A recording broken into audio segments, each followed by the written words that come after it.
غلامی نامنظور کی آواز پہ لبیک کہتے ہوئے ہمیں اس گھر میں بھیجا.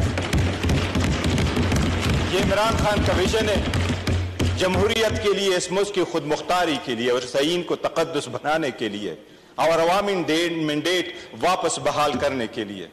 ایک بہت بڑی ذمہ داری عائد ہوتی ہے جب آپ آئین کے مطابق اوت اٹھاتے ہو. آپ عوام کے منتخب نمائندے تب بنتے ہو جب آپ کے پاس عوام کا ٹرسٹ ہوتا ہے.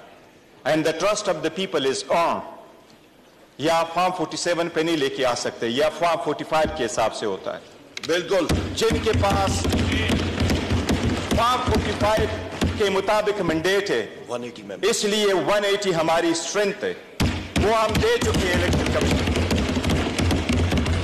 جتنی نشان بھی لیا گیا, روکا بھی گیا, لیڈر کو بار 5 دن کے اندر 3 کنویکشن بھی کرائی گئی اور لیڈرشپ کو بھی اندر روکا گیا. یہ خیال اور باور کرایا گیا کہ عوام بھول جائیں گے, لیکن عوام کے دلوں میں آج بھی ہے کہ اس ملک کا حقیقی leader, popular leader Imran Ahmad Khan صاحب کی آزادی. یہ ہمارا مطالبہ رہا ہے, یہ ہمارا زندگی بھر مطالبہ رہے گا.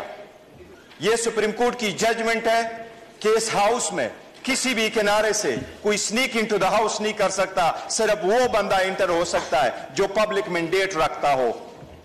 پبلک مینڈیٹ کے علاوہ کوئی انٹر نہیں ہو سکتا. پہلی بات تو یہ کہ وہ اس ہاؤس کی تقدس پامال ہوگا اگر وہ لوگ بیٹھے ہیں جس کو دنیا جانتی ہے کہ وہ اسٹرینجر ہے, جس طرح آپ کے سامنے بائیں طرف بیٹھے ہوئے ہیں.